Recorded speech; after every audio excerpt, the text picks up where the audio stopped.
जरा सोचो, black hole की तरह ही एक बहुत ही बड़ा स्ट्रक्चर हमारे अर्थ के काफी पास आ जाए, क्या हम इंसानों का वजूद रह भी पाएगा कि नहीं।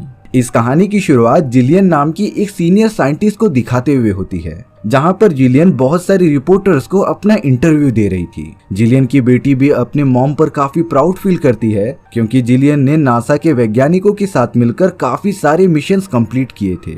इंटरव्यू तो चलता रहता है, पर तभी अचानक जिलियन को हेडक्वार्टर से कॉल आ जाता है। काम बहुत ही ज्यादा इम्पोर्टेंट होने की वजह से जिलियन इंटरव्यू को बीच में ही रोककर चली जाती है। नासा के हेडक्वार्टर में आने के बाद उन्हें ये पता चला कि अंतरिक्ष के एक स्पेस स्टेशन में काम करने वाला एक एस्ट्रोनॉट जिसका नाम जिम होता है, उसने अपने आसपास काफी अजीब चीजें नोटिस की हैं। दरअसल ये तब की बात होती है जब जिम स्पेस स्टेशन की मरम्मत करने के लिए बाहर गया था, पर तभी उनके बाकी एस्ट्रोनॉट दोस्तों के रेडियो सिग्नल्स में कुछ खराबी आने लग जाती है। जिम जैसे ही इस प्रॉब्लम की जड़ को देखने जाता है, तभी अचानक उसे अंतरिक्ष में रोशनी दिखाई देने लग जाती है। ये रोशनी लगातार बढ़ती ही जा रही थी। जिम अपने रिकॉर्डिंग में सिर्फ यही कह रहा था कि ये एक बहुत ही बड़ा स्ट्रक्चर बन रहा है, और अब अगले ही मोमेंट में इतनी ज्यादा रोशनी निकलने की वजह से वीडियो फुटेज कैमरा खराब हो गए थे, जिससे कि नासा के हेडक्वार्टर में मौजूद वैज्ञानिक आगे की बातों का पता नहीं लगा पाते। अब यहाँ सबको जानना था कि आखिरकार अंतरिक्ष में हुआ क्या किसी खतरनाक हादसे की वजह से जिम और बाकी एस्ट्रोनॉट्स की मौत हो गई।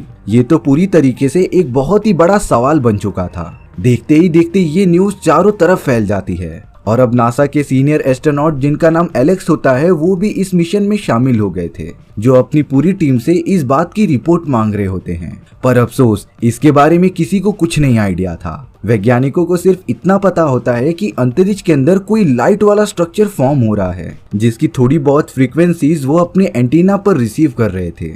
इस मिशन के बारे में और भी ज्यादा जानकारी इकट्ठा करने के लिए काफी बड़ी टीम बनाई जाती है। इस टीम में जेसिका नाम की एक बायोलॉजिस्ट भी थी, जिसे कि ग्रेविटेशनल फोर्स में काफी ज्यादा इंटरेस्ट होता है। और अब इंफॉर्मेशन के साथ अपनी इन्वेस्टिगेशन करने के बाद जेसिका को पता चल गया था कि वो स्ट्रक्चर जो कि अंतरिक्ष में बना हुआ है, वो काफी ज्यादा रेडिएशंस फैला रहा है। जेसिका को शक होने लगा था कि शायद से ये कोई ब्लैक होल की तरह ही एक एंटिटी होगी। अब यहाँ एलेक्स और बाकी वैज्ञानिकों ने मिलकर ये डिसाइड किया कि वो अंतरिक्ष में छोटे छोटे प्रोब्स भेजेंगे। ये प्रोब्स अंतरिक्ष में बनती हुई उस स्ट्रक्चर के पास जाकर हमें इंफॉर्मेशन लगातार सेंड करते रहेंगे, जिससे कि अंदाजा लगाया जा सके कि वहाँ पर हो क्या रहा है। वो सारे प्रोब्स अंतरिक्ष में जाकर स्ट्रक्चर की इमेज भेजते रहते हैं, और अब पहली बार नासा के वैज्ञानिक एक ऐसे अनोखे स्ट्रक्चर को देखते हैं जो आज तक सिर्फ कल्पना ही थी। अंतरिक्ष में एक बहुत ही सर्कुलर टाइप की आकृति बनी होती है, जिसके चारों तरफ काफी रेडिएशंस अंदर बाहर हो रही थी। लेकिन वो सारे प्रोब्स जैसे ही सर्कल के अंदर जाते हैं, वो अचानक नेटवर्क इश्यू के कारण डिस्कनेक्ट हो जाते हैं।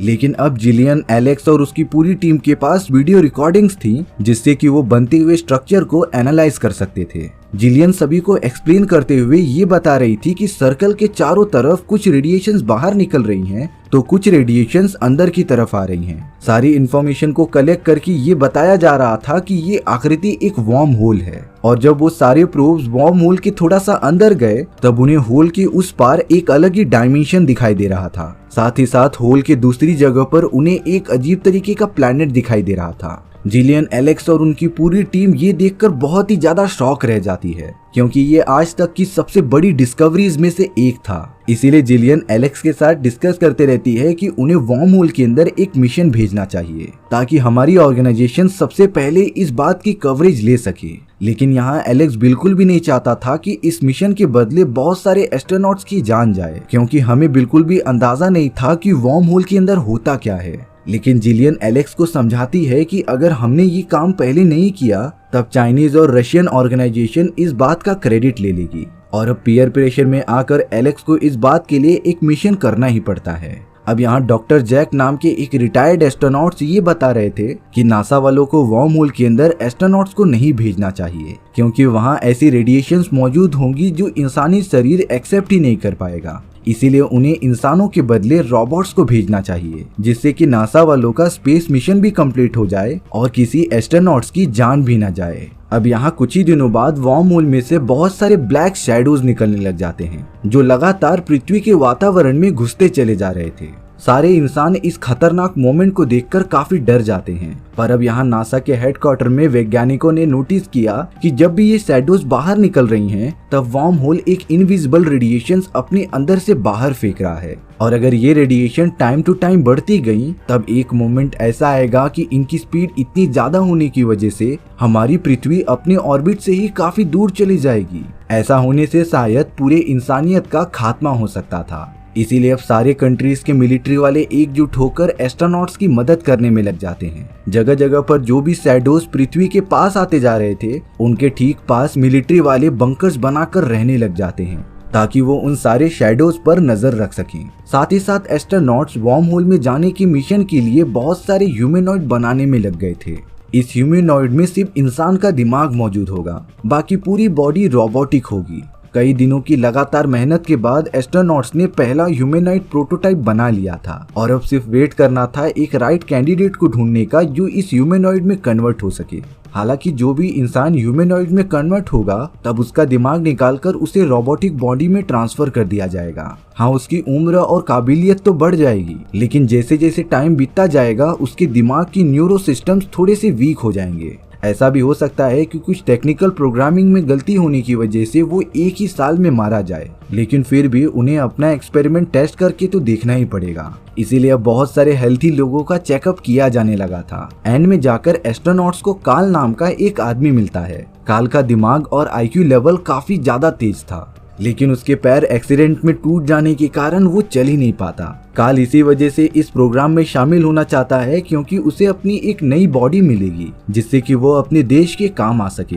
और तो और बड़ी बात ये थी कि वो अपने देश के काम आ रहा है। अब यहाँ काल को ह्यूमनॉइड में कन्वर्ट करने के लिए उसकी सारी बॉडी की स्कैनिंग की जाती है। काल के पूरे फेस को डिटेक्ट करके एक डुप्लीकेट फेस बनाया जा रहा था, जो कि उसके ह्यूमनॉइड को लगाया जाएगा। काल जब ह्यूमनॉइड में कन्वर्ट हो जाएगा, तब उसे इंसानों की तरह अंतरिक्ष में जिंदा रहने के इक्विपमेंट्स की जरूरत नहीं पड़ेगी। काल के सूट में इनबिल्ट ऑक्सीजन सिस्टम होता है, जो कि बहुत ही कम मात्रा में था, जिस वजह से काल को जिस स्पेसशिप में भेजा जाएगा वो काफी लाइट वेट हो जाती है, क्योंकि काल ह्यूमनॉइड बनने के बाद किसी भी सिचुएशन में जिंदा रह सकता था। अब काल को सारे डॉक्टर्स के पास ले आया जाता है, जो कि उसका फाइनल प्रोसीजर करेंगे, यानी कि यहीं पर काल को एनेस्थीसिया देकर उसके दिमाग को निकाला जाएगा। एलेक्स को यहाँ पर लग रहा था कि जरूर वार्म होल के पार कोई एलियंस की प्रजाति मौजूद होगी, इसीलिए एलेक्स ने एक हार्ड ड्राइव तैयार करके रखी थी, जो कि स्पेसशिप के अंदर जाएगी।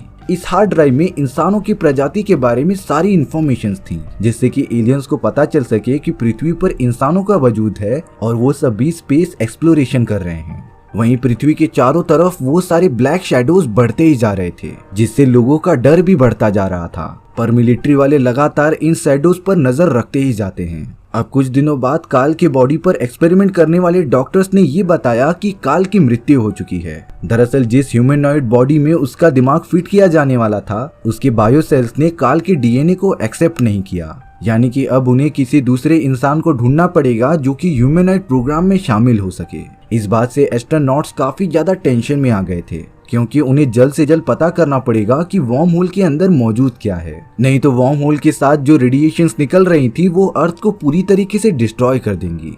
अब यहाँ सिस्टम के डेटा को एनालाइज करने के बाद एस्ट्रोनॉट्स को ये जानकारी मिलती है कि जेसिका का DNA इस प्रोग्राम के लिए सबसे बेस्ट बैठ रहा है, लेकिन जेसिका ने तो ह्यूमनॉइड में कन्वर्ट होने से पहले ही मना कर दिया था। फिलहाल नासा वालों के पास और कोई चारा नहीं था, इसीलिए वो जेसिका को फोर्स करते हैं। जेसिका जिलियन के पास आकर इस बारे में बात कर रही थी। तब जिलियन बताती है कि जेसिका के जाने के बाद तुम्हारी फैमिली को पूरी फैसिलिटी प्रोवाइड की जाएगी और तो और उन्हें एक अच्छा भविष्य भी मिल सकता था। जेसिका ये सारी डील होने के बाद इस मिशन के लिए रेडी हो जाती है और अब डॉक्टर्स जल्द से जल्द जेसिका के दिमाग को निकालकर ह्यूमनॉइड में इंसर्ट कर देते हैं। ताज्जुब की बात ये थी कि बहुत ही कम समय में जेसिका के दिमाग ने ह्यूमनॉइड बॉडी को एक्सेप्ट कर लिया था और अब कुछ ही दिनों के अंदर ही अंदर जेसिका पूरी तरीके से ह्यूमनॉइड में कन्वर्ट हो जाती है। हालांकि उसे अभी पूरी तरीके से बॉडी पर कंट्रोल नहीं मिला था, पर एस्ट्रोनॉट्स के इंस्ट्रक्शंस फॉलो करते हुए जेसिका इम्प्रूव होती जा रही थी।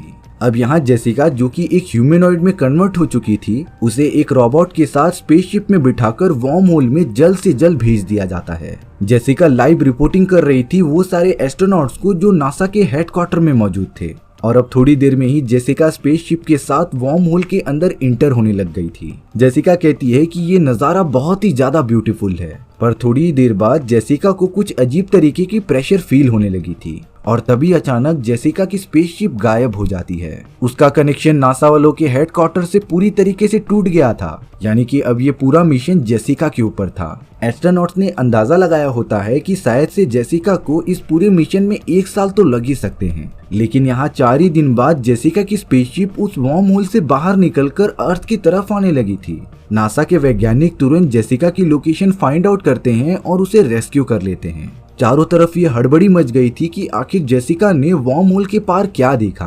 हालांकि जेसिका का सिस्टम कुछ टाइम के लिए बंद होता है क्योंकि काफी सारी रेडिएशन पड़ने की वजह से वो कुछ टाइम के लिए डीएक्टिवेट हो गई थी। पर जब वैज्ञानिकों ने जेसिका के माइंड को एनालाइज किया तब उन्हें जेसिका की मेमोरी के अंदर कई सालों की रिकॉर्डिंग्स मौजूद हुई दिखाई दी थी। यहाँ चौंकाने वाली बात ये होती है क्योंकि जेसिका उस वॉर्म होल के अंदर कुछ ही दिनों के लिए गई थी, तो आखिरकार उसकी मेमोरी में साल भर की इंफॉर्मेशन कहां से आ गई, जिसका मतलब साफ होता है कि वॉर्म होल के उस पार टाइम सिस्टम कुछ अलग ही था। पर यहाँ जब तक जेसिका उठ नहीं जाती तब तक उसे क्वारंटीन में ही रखा जाता है। वहीं वो सारे शैडोज अब अर्थ की तरफ आकर काफी फैलने लगे थे। सोल्जर्स तो उन शैडो के ऊपर गोलियां भी चला कर देखते हैं, पर वो सारे शैडो को कुछ भी नहीं हो रहा था। लेकिन अब कुछ दिनों के बाद लिटरली जेसिका को होश आ जाता है। जेसिका वैज्ञानिकों को अपने एक्सपीरियंस के बारे में बता रही थी। दरअसल जेसिका की स्पेसशिप जब वॉर्म होल के अंदर गई तब उसके सामने एक इनविजिबल चीज आ जाती है जो जेसिका के साथ मौजूद रोबोट को अपने साथ लेकर चली गई। और फिर जेसिका की जब आंखें खुली तब वो अपने आप को एक अलग ही प्लेनेट पर पाती है। ये प्लेनेट अर्थ का बिल्कुल उल्टा था। इस प्लेनेट का साइज अर्थ के मुकाबले दुगना था और तभी जेसिका के सामने सारी चीजें वाइट होने लग जाती हैं। जहाँ पर उसने जिम को भी देखा जो कि कहानी की शुरुआत में गायब हो चुका था। और इसके बाद जेसिका के मेमोरी में सारी फुटेजेस काफी ज्यादा ब्लर मौजूद थी। सारे वैज्ञानिक लगातार जेसिका की मेमोरी को रेक्टिफाई करते जा रहे थे, पर तभी अचानक नासा के हेडक्वार्टर से ये खबर आती है कि अंतरिक्ष में एक बहुत ही बड़ा एस्टेरॉइड्स और बहुत सारे उल्का पिंड अर्थ की तरफ बढ़ रहे हैं। ये एक चेन रिएक्शन की तरह था जो कि लगातार बढ़ता ही जा रहा होता है। इन एस्टेरॉइड्स का हमला इतना ज्यादा बड़ा लग रहा था कि ये पूरे अर्थ को ही डिस्ट्रॉय कर देगा। पर जैसे ही एस्टेरॉइड्स अर्थ की तरफ बढ़ते हैं, चारों तरफ मौजूद वो सारे शैडोज पृथ्वी को प्रोटेक्ट करने लगे थे उन एस्टेरॉइड्स के हमले से। सभी इंसान ये चमत्कार देखकर काफी दंग रह जाते हैं क्योंकि जिसे इंसान एलियंस का हमला समझ रहे थे वहीं अब उल्का पिंड से उनकी जान बचा रहे हैं। अर्थ पर जो भी उल्का पिंड टकराने वाले थे वो अब पूरी तरीके से डिस्ट्रॉय होकर दूसरी तरफ चले जाते हैं और इसका पूरा क्रेडिट उन शैडोज वाले एलियन की टेक्नोलॉजी को दिया जाएगा जो कि अर्थ को चारों तरफ से घेरे हुए थे। तब जाकर जेसिका के मेमोरी में ये क्लियर होता है कि वॉर्म होल के उस पार जो प्लेनेट मौजूद था वहाँ पर बहुत ही एडवांस एलियंस रहते थे और ये वॉर्म होल भी उन्होंने ही क्रिएट किया था ताकि वो सब टेलीपोर्ट हो सके। उन एलियंस को हार्ड ड्राइव मिल चुकी थी जिसमें कि इंसानों के बारे में सारी इंफॉर्मेशन मौजूद होती है और इसी इंफॉर्मेशन को देखते हुए एलियंस ने ये डिसाइड किया कि वो इंसानी सभ्यता को मरने से बचा लेगी। जिसके बाद सभी लोगों को विश्वास हो चुका था कि ये एलियंस हमारे दुश्मन नहीं हैं, बल्कि ये तो इंसानी सभ्यता को बचाना चाहते हैं। उन उल्का पिंड के हमले को खत्म करने के बाद वो सारे शैडोज वापस लौट चले थे, लेकिन वो वॉर्म होल अभी भी अंतरिक्ष में मौजूद होता है। यहाँ वैज्ञानिकों ने वॉर्म होल के अंदर प्रोब भेजना बंद नहीं किया था। उन्हें एक बहुत ही चौंका देने वाली बात पता चली। वॉर्म होल के उस पार एलियंस का जो प्लेनेट होता है उसका वातावरण अब इंसानों के रहने लायक बनते चला जा रहा था, क्योंकि जो एलियन टाइप के शैडोज अर्थ से उस वॉर्म होल के प्लेनेट पर गए थे वो थोड़ा थोड़ा अर्थ के वातावरण को भी वहां पर ट्रांसफर कर देते हैं, जिससे कि एलियंस का वो दूसरा प्लेनेट इंसानों के रहने के लिए काफी अच्छा हो जाता है। इसीलिए कई सालों की मेहनत के बाद नासा वाले ह्यूमनॉइड्स क्रिएट करके उनकी एक पूरी टीम को एलियंस के प्लेनेट पर भेज देते हैं वहां की जांच करने के लिए। और तो और अब इंसान उस प्लेनेट को अपना दूसरा अर्थ मानने लगे थे। इसी तरीके से हमारी ये साइंस फिक्शन मूवी यहीं पर खत्म हो जाती है। सो व्यूअर्स, आपको ये स्टोरी कैसी लगी कमेंट सेक्शन में बताना भूलना मत। और अगर आपको मेरा एक्सप्लेनेशन 1% भी अच्छा लगा होगा ना तो वीडियो को लाइक एंड चैनल को सब्सक्राइब जरूर कर देना। मिलते हैं नेक्स्ट वीडियो में। Bye bye.